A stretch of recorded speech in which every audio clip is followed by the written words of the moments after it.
तो दोस्तों आप यहाँ पर देखते होंगे जो एक प्रॉब्लम आ रही है वो क्यों आ रही है। आप देखते होंगे इसकी जो हिप पे है वो टाइट है और यहाँ पर झोल आ रही है। तो इसका क्या कारण होता है और ये थाई में हमारी जो झोल आ रही है ये यहाँ पर क्यों आ रही है और किस तरीके से सही होगी, और ये गलती क्या होती है जो हम लोग गलतियाँ कर देते हैं, इसमें क्या करना चाहिए जो बिल्कुल सही होगी। ये होता है कि हम थाई अगर टाइट नाप लेंगे ना तो यहाँ पर इस तरह की सिकुड़न आएगी, और अगर हम थाई को बिल्कुल परफेक्ट तरीके से कटिंग करेंगे और फलाई की गोलाई सही देंगे ना तो ये प्रॉब्लम बिल्कुल भी नहीं आएगी। तो चलिए यहाँ पर शुरू कर। तो सबसे पहले हमने यहाँ कपड़े को बिछा लिया है इस तरीके से और यहाँ पर लगा लेंगे निशान। ठीक है, इस तरीके से। अब निशान लगाने के बाद में अब जैसे हमारा इसका जो भी नाप हो मैं आपको केवल निशान लगा के और समझाने की कोशिश करूँगा कि आपके समझ में आ जाए। जैसे यहाँ पर हमने लगाया एक निशान लंबाई का, लंबाई रख ले रहे हैं 38 इंच और 2.5 इंच नीचे बॉटम में फोल्ड होने के लिए। अब यहाँ पर हम इसकी जो लटक रख रहे हैं वो रख रहे हैं यहाँ पर 36 इंच के हिसाब से। तो 36 इंच का 4 भाग हो गया 9 इंच, इस प्रकार। और इसको कर लेंगे बिल्कुल सीधा सीधा। वीडियो बहुत छोटी सी है, वीडियो पूरा देखें, और वीडियो आप पूरा देखेंगे ना तो आपकी कुछ समझ में आएगा, वरना बिल्कुल कुछ समझ में आने वाला नहीं है अगर वीडियो आप स्किप करेंगे। सबसे पहले तो हम यहाँ पर जो एक निशान लगाते हैं पॉकेट का वो भी बताऊंगा आपको, वो लगा रहा हूँ मैं 7.25 इंच पे। 7.25 इंच का निशान लगाने के बाद अब यहाँ पर हम हल्का से देंगे क्रॉस, सॉरी यहाँ शेप, ये हमने शेप दे दिया। शेप देने के बाद में यहाँ पर हम पॉकेट का जो फैलाव रखेंगे वो रखेंगे 2.5 इंच का, और उसको इस तरीके से यहाँ पर हम निशान लगा देंगे। अब बात आती है यहाँ पर कि हमारे हिप पे झोल क्यों आती है। तो सबसे पहले हमारी जैसे मानो थाई यहाँ पर है 24 इंच, 24 इंच है, तो 24 इंच हम इस तरीके से यहाँ पर हम नापेंगे 24 का हाफ, तो कितना हो गया 12 इंच। अब 12 इंच जब हमने नाप लिया ना तो दोस्तों यहाँ पर हम गलती क्या करते हैं, गलती मान लो यहाँ पर जब हम अपने थाई को नापते हैं यानी कि इस तरीके से झोल आती है तो हमें थाई किस तरीके से नापना चाहिए, चलो मैं आपको दिखाता हूँ। तो हमें यहाँ पर क्या करना है, सबसे पहले नाप लेना है सही तरीके से। हम नाप जो लेंगे वो इस प्रकार लेंगे, ये देखिए फिटिंग की पैंट का जो हमें नाप लेना है इस तरीके से लेना है, और यहाँ पर इतनी लूजिंग रहना चाहिए।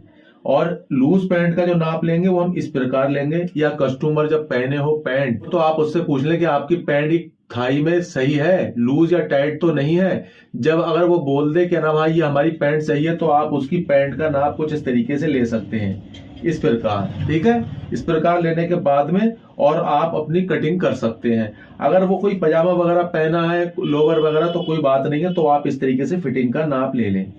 आपको यहाँ पर नाप लेना है, ना नीचे लेना है ना बिल्कुल ऊपर लेना है, आपको यहाँ बिल्कुल इस तरीके से नाप लेना है फिटिंग की पैंट में, जैसे कि है 24 यानी 24 इंच।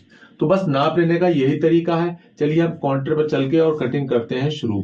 अब दोस्तों आपने यहाँ पर देख ली, मैंने आपको समझा दिया थाई किस तरीके से नापना है। थाई आपको टाइट नहीं नापना है, टाइट नापने के अगर आप नापते हैं ना तो यहाँ पर झोल आ जाएगी।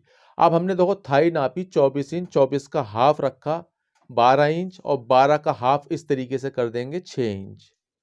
ठीक है, डबल फोल्ड कर दें, कोई इंच का अगर नहीं नापना चाहते तो डबल फोल्ड कर दें सीधा सीधा।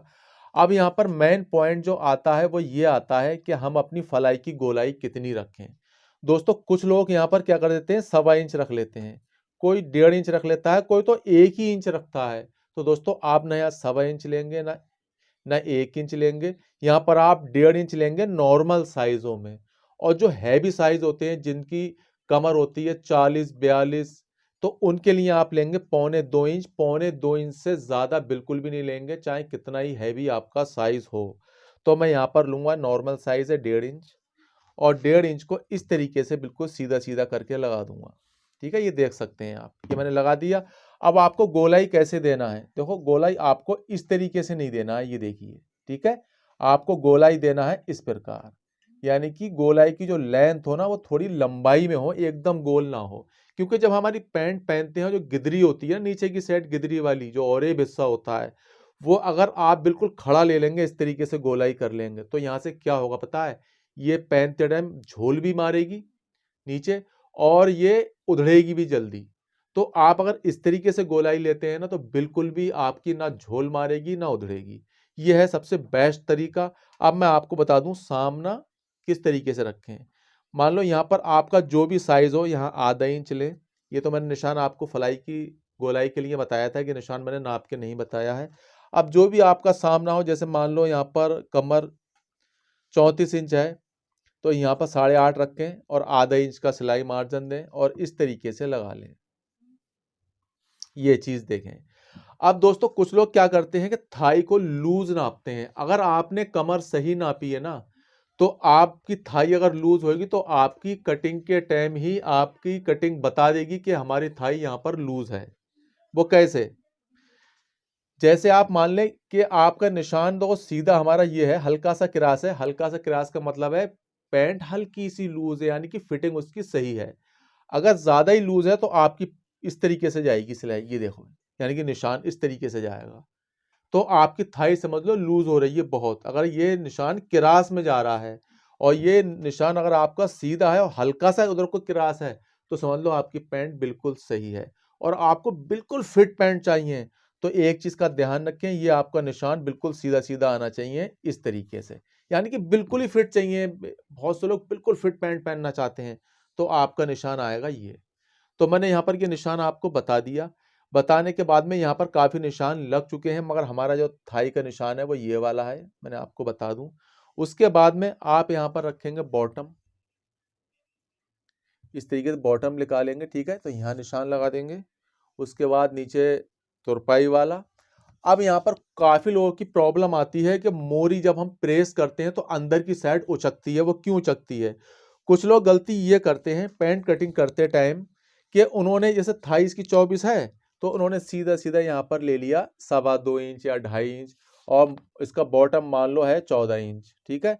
तो उन्होंने यहाँ ये लगाया 2 2.25 का निशान और डायरेक्ट उन्होंने 14 इंच का हाफ रख दिया 7 इंच और इस तरीके से उन्होंने यहाँ पर ऐसे रखी स्केल और निशान लगा दिया। ये देखो मैं आपको पूरा दिखाता हूं निशान लगा के। ये निशान लगा दिया इस तरीके से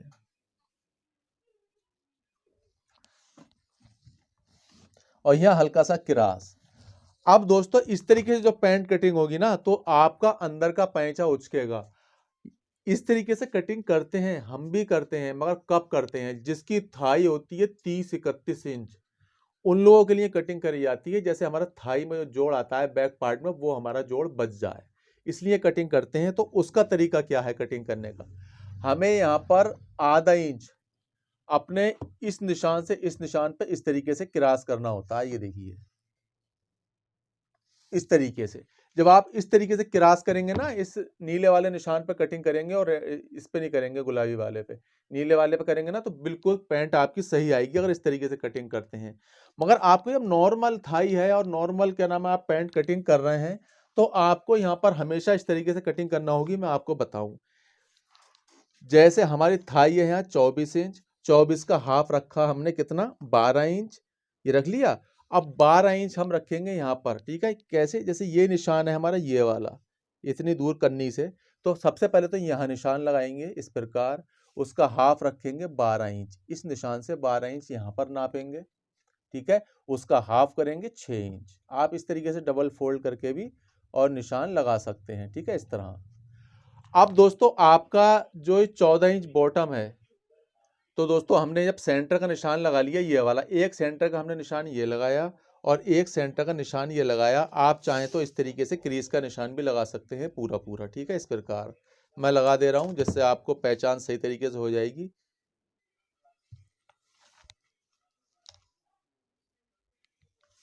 अब दोस्तों हम निकालेंगे, जैसे मैंने ये निशान लगाए हैं बिल्कुल गलत हैं, ठीक है। अगर इस तरीके से आपको पैंट कटिंग करना है तो आप ज्यादा थाई जिनकी हो 30-31 तो करें और यहाँ पर इस तरीके से क्रॉस करें।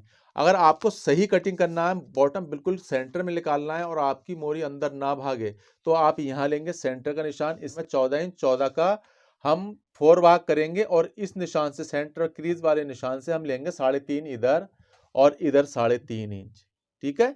तो ये हो गया हमारा, ये देखिए 3.5 इंच इधर, तो 3.5 क्रीज से इधर हो गया और 3.5 क्रीज से इधर हो गया। उसके बाद आप निशान लगाएंगे तो हमारा जो बॉटम आएगा बिल्कुल सेंटर में आएगा इस तरीके से, ये देखिए, अब मैं आपको निशान लगाऊंगा इस गुलाबी वाले कलर से, जो सही वाले निशान है। हल्का सा क्रॉस, उसके बाद में फिर हम इस तरीके से स्केल रखेंगे और यहाँ पर निशान लगा देंगे। अब आप देख सकते हैं कि जो सेंटर में निशान है वो बिल्कुल गुलाबी वाले चाक का है, ठीक है, चौक का, और यहाँ पर जो है नीले वाला वो एक तरफ को है। तो आपको जो कटिंग करना है ना वो बिल्कुल सेंटर में करना है। अब बात आती है कि हम अपने बैक पार्ट में हिप जो हमारी टाइट होती है वो क्यों हो रही है। हिप इस वजह से टाइट हो रही है कि यहाँ पर रखेंगे हम आधा इंच लगाएंगे, हिप का जो मार्जिन जाता है ना सिलाई का वो वाला निशान। अब मान लो हिप है हमारी इसकी 36 इंच, 36 का हम 4 भाग करेंगे 9 इंच, इस तरीके से आधा इंच की लूजिंग देंगे बैक पार्ट में और सीधा सीधा निशान लगा के कटिंग कर लेंगे, ठीक है।